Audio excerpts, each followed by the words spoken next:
A reading from the first book of Kings.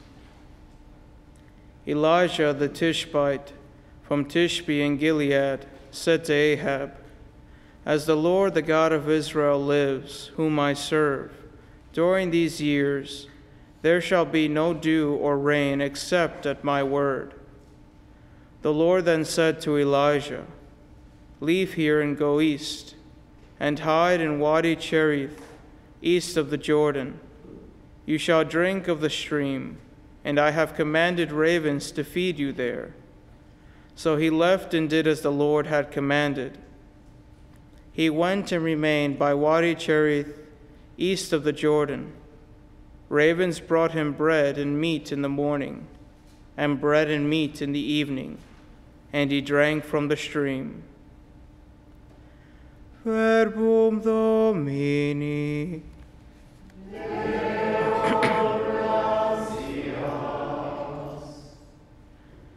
Our help is from the Lord who made heaven and earth. Our help is from the Lord who made heaven and earth. I lift up my eyes toward the mountains. Whence shall help come to me? My help is from the Lord who made heaven and earth. Our help is from the Lord who made heaven and earth. May he not suffer your foot to slip. May he sleep not who guards you. Indeed, he neither slumbers nor sleeps, the guardian of Israel. The Lord is your guardian, the Lord is your shade. He is beside you at your right hand. The sun shall not harm you by day, nor the moon by night. The Lord will guard you from all evil. He will guard your life. The Lord will guard your going and coming, both now and forever.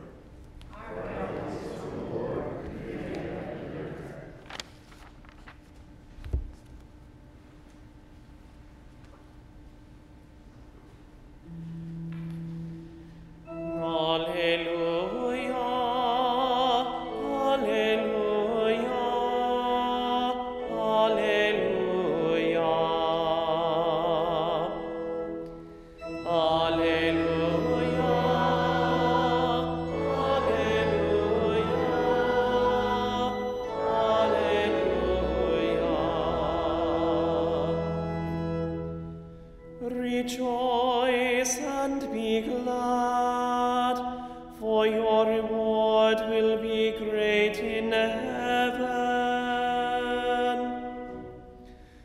Alleluia,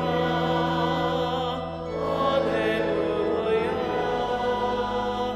alleluia.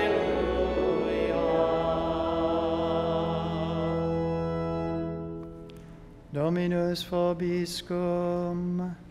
Et tuo spiritu tuo. Lectio Sancti Evangelii secundum Matteum. Gloria tibi, Domine. When Jesus saw the crowds, he went up the mountain, and after he had sat down, his disciples came to him. He began to teach them, saying, "Blessed are the poor in spirit, for theirs is the kingdom of heaven. Blessed are they who mourn, for they will be comforted. Blessed are the meek, for they will inherit the land. Blessed are they who hunger and thirst for righteousness, for they will be satisfied. Blessed are the merciful, for they will be shown mercy. Blessed are the clean of heart, for they will see God. Blessed are the peacemakers, for they will be called children of God. Blessed are they who are persecuted for the sake of righteousness, for theirs is the kingdom of heaven. Blessed are you when they insult you and persecute you and utter every kind of evil against you falsely because of me. Rejoice and be glad, for your reward will be great in heaven. Thus they persecuted the prophets who were before you. Verbum Domini.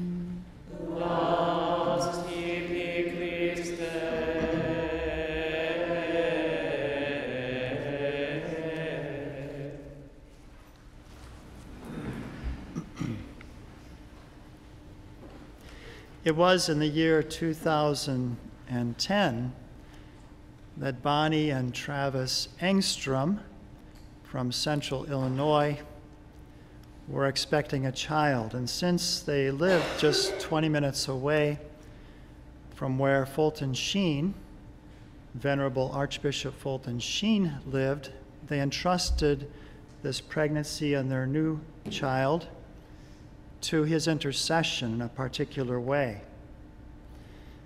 And everything was normal, everything was healthy.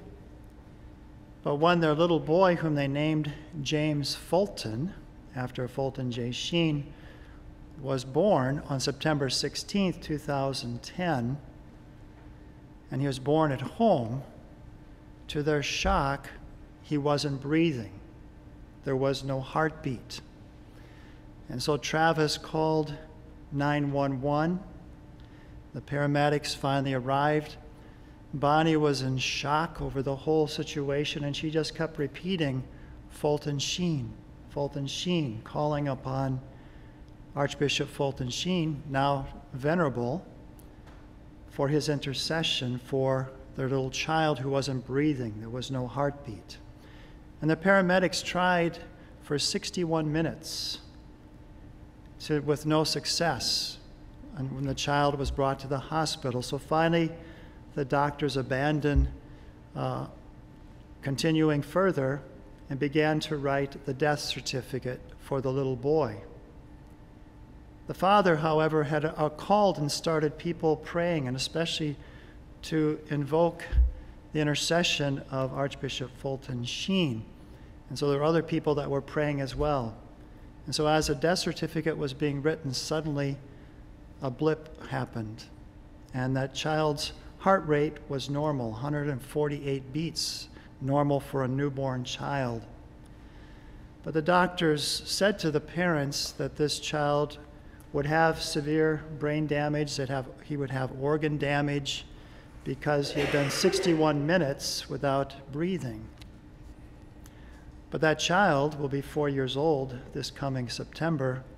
It's a normal, healthy child without any problems. And so when the Diocese of Peoria wanted to forward a miracle toward the cause of beatification of Fulton J. Sheen, there were three that they could choose from. And one of them was the one I just related to you. Another was a woman who died during surgery and for no reason revived, except through the intercession of Archbishop Sheen. And another was a child that was born with 5 or 6 life-threatening illnesses that was miraculously recovered as well. But they decided to send this one, since they could only send one, to the Vatican with all the documentation that was supporting it. And recently, the 7-member medical board there said that unanimously that there was no medical explanation for James Fulton Engstrom's recovery. And so that was another step toward, please God, the beatification of Venerable Fulton J. Sheen. There are still a couple of more steps to go forward before it finally arrives before Pope Francis, God willing, for his discernment. But I begin with that remarkable story, and miracles are a part of the proclamation of the gospel, because today we return liturgically to ordinary time. We've just completed the Easter season, the joyful Alleluias. The brothers had a hard time this morning at the Office of Readings not throwing in those Alleluias at the end of the antiphons, because we've gotten into the habit of doing that. But now we begin a return again to liturgical ordinary time, the 10th week of ordinary time. And liturgically, that's true. It's ordinary time. But in our lives, it's never ordinary time when you're a follower of Jesus Christ. There's always something new. There's a new grace that's being given. And St. Faustina commented on this. She talked about holy monotony. And she said that the grace that we're given in this moment is not going to be given to us again. You know, there's always a freshness to grace. It's something new that's being given to us. It's something new that God is doing in us. And that's why in our lives, really, there is no ordinary time. And our Holy Father, Pope Francis, commented on this in his apostolic exhortation, Evangelium Gaudium, the joy of the gospel. In the first two sentences of this exhortation, he said this: "The joy of the gospel fills the hearts and lives of all who encounter Jesus. Those who accept his offer of salvation are set free from sin, sorrow, inner emptiness, and loneliness. With Christ, joy is constantly born anew." You know, there are those who bemoan the loss of their youth, and we live in a culture that glorifies youth. And they would say, you know, they kind of bemoan that, the good old days, the things out of the past, you know, my joy is basically over. We could have that kind of thinking. But what the Pope was pointing out with Christ, joy's ever being born anew. There's always something new. There's a reason for our joy in Christ. And he says, "I invite all Christians everywhere at this very moment to a renewed personal encounter with Jesus Christ, or at least an openness to letting him encounter them. And I ask all of you to do this unfailingly each day." Mother Teresa once said in a letter that she wrote to all the members of her orders, "How could we go on even one day without hearing in our hearts Jesus say, 'I love you'?" She said, impossible. And so the Pope is saying each day we should unfailingly renew this personal encounter with Jesus Christ, or at least an openness to let him encounter us. And one of the points that I wanted to bring out especially is from number 10 in this apostolic exhortation, where he talks about, well, what is the value of preaching the gospel? Why should we preach the gospel? Why should we evangelize? He says the gospel offers us the chance to live life on a higher plane, but with no less intensity. Life grows by being given away, and it weakens in isolation and comfort. So if we're just going to kind of protect and have a bunker mentality, there's a weakness that comes. There's a certain lack of life in that. But it's when it's given away, that's when life begins to grow. And then he continues by saying, "Indeed, those who enjoy life most are those who leave security on the shore." So remember, Peter and Andrew, James and John, they leave their nets on the shore. So they leave security on the shore and become excited by the mission of communicating life to others. Are you communicating life to others? Are others' lives becoming better because of you? When the church summons Christians, he continues, to take up the task of evangelization, she is simply pointing to the source of authentic personal fulfillment. That's what we're saying in preaching the gospel. You're going to find authentic personal fulfillment in Jesus Christ.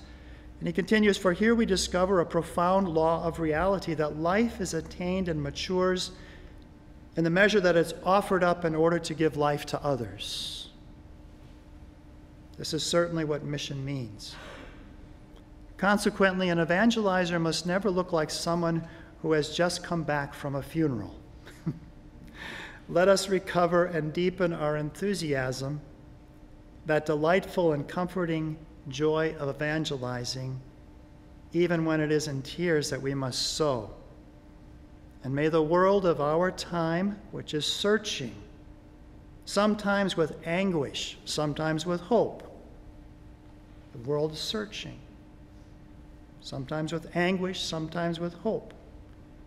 And may the world be enabled to receive the good news, not from evangelizers who are dejected, discouraged, impatient, or anxious, but from ministers of the gospel whose lives glow with fervor, who have first received the joy of Christ. One of my favorite pictures I've referred to before of Venerable Fulton J. Sheen is this picture right here. I hope our cameraman can get it. And this took place in Alabama, right here in the state of Alabama. And Bishop Sheen refers to this in his autobiography, Treasure in Clay. In chapter 9, he wrote about missions and missionaries. And here's where he repeats really what the Holy Father, our Holy Father St. Francis, what I just quoted from him. He said, evangelization is inseparable from professional teaching. You know, Bishop Sheen was a brilliant man, a scholar. He was a teacher. But he realized that it wasn't just to stay in the classroom, teaching the people behind the desks, as important as that is. He said evangelization is inseparable from professional teaching ever since the Word became flesh. Not even eternal wisdom, the eternal Word, could remain within the theological center of the Trinity, but became a roaming teacher, an itinerant instructor. So what did we hear in today's gospel? When Jesus saw the crowds, he was there, out with the crowds. When he saw the crowds, he went up on the mountain, and after he sat down, his disciples came to him and he began to teach them. And then we had the Beatitudes today. Venerable Fulton Sheen continues, nature decreed that certain things kept to themselves spoil. Almost everything in the universe was made to be spent. Wealth hoarded makes its keeper a miser. Learning for the sake of learning makes a student proud. University professors desiccate by never making their knowledge available to those who do not sit at desks. And then he continued, all during my teaching career, I would travel to New York, Boston, and other cities almost every weekend to instruct converts and preach. Evangelization took on other forms. I also built several churches in Alabama. One summer I traveled in a trailer with a priest who later on became a bishop, Bishop Durick, through the state of Alabama, talking on road corners and in cornfields to anyone who would listen. A considerable legacy I received was used to build the first maternity hospital in the United States for blacks in Mobile, Alabama. In fact, his niece related in an interview that was done, and she's still living, she's 86 or 87 years old, and she was entrusted, she grew up in Peoria, Illinois, and Bishop Sheen at the time, her uncle, was living in New York, and she was entrusted to his guardianship while she was studying there. And so she talked about his kindness to herself and how even when he was concerned about everything in her life, he'd take her to the Rockefeller Center to go ice skating. And when people recognized him from his programs, that he would greet them. He was interested in every person, and especially interested in the poor and those who were outcast from society. There was this man who was disfigured by leprosy, who used to come to his radio program, she said, and everyone would kind of move away from him. And he said, "Joan, go and talk to that man. He's a nice man." But she says something rather humorous here about his friends, and one of his close friends, was Bishop Tulin from Mobile, Alabama. He was a bishop there for 42 years. He's actually the one that welcomed Mother Angelica to come here to Alabama. He said, "You all come." And he was a close friend of Archbishop Fulton Sheen. And she said, she was asked the question, what was his personality like? He referred to himself as a serious man. And she said he was serious, but he had a terrific sense of humor. And he managed to see humor in things. He knew how to have a belly laugh. In fact, two of his friends were comedians Jackie Gleason and Milton Berle. When my uncle visited California, they'd arranged to get together. Two of his best friends were Bishop Tulin of Mobile, Alabama, and his brother, who was also a priest. They'd always play gags on one another. On Bishop Tulin's birthday, for example, my uncle sent him a St. Bernard dog with a keg around its neck. And she said at home he loved to introduce people to his dog Chumley. I don't remember the breed, but it was a big dog. He trained Chumley himself. He'd say, "Come here, Chumley, and sit. It's Lent, time for sacrifice." And he'd balance a piece of meat on the dog's nose. The dog wouldn't move until he said, "Now it's Easter." And then he would eat the meat. He also taught Chumley to pray. He'd put his paws together and growl. So he has had that joy, that sense of humor, that our Holy Father Pope Francis talked about, that if we're bringing the gospel to others, that we shouldn't look like we've just come from a funeral. And that's why I love this picture here, because you have there this placard. He's probably in front of someone's house. He's going here around Alabama. Questions cheerfully answered. Well, how would you be afraid to ask a question when you see that placard? And so he saw that it was necessary for his own work to be fruitful, to bring the gospel to others. One final point that I'd like to make regarding today's first reading is that this was a difficult time for Israel. The people were beginning to leave authentic worship of God and going over to idolatry.